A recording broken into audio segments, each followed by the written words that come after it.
Po nga plani i rritjes shumë pritet 180 milionë që është parapo për Kosovën, një parafinancim që quhet nga ana Komisionit Evropian ka qenë parapame që të financohet, merr edhe Kosova siç e kanë marrë vendet të tjera.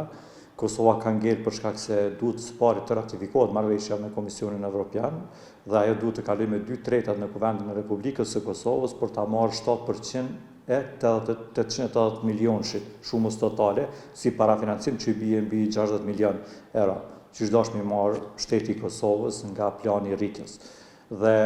mos pasja fuqi plotë e kuvendit të Republikës Kosovës, për sa kohë që nuk e kemi kuvendin fuqi plot, këto mjese mbesin peng dhe nuk do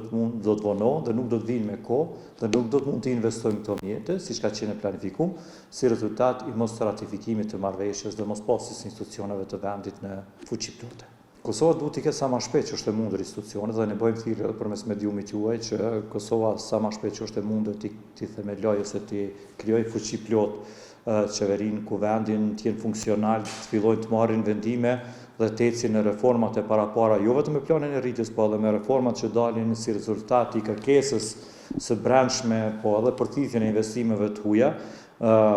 mos jesëm peng, që mos i marrim të mjetë, se edhe ashtu jemi duke vujt për investime dhe jemi duke vujt edhe për thithjen ose marrjen e mjeteve shtesë për ta ndihmuar biznesin e vendit, për ta ndihmuar rritjen ekonomike të vendit dhe për ta përmirësuar standardet njësor të qytetarëve të Republikës Kosovës. Për këtë arsye ne i bëjmë thirrje që gjitha partive politike që janë pjesëmarrëse në Kuvendin e Republikës Kosovës që të gjejnë një gjuhë dhe sa më shpejt t'i kemi institucionet në mënyrë që të ecën përpara dhe mos mbesëm mbrapa me reformat, po edhe me planin e rritjes që është parapopi Komisionit Evropian. Brega tjetër është se edhe mjetet e planifikuara që kanë qenë me buxhetin e shtetit, si rezultati mospasjes së qeverisë fuqi plot ose ministrave në si them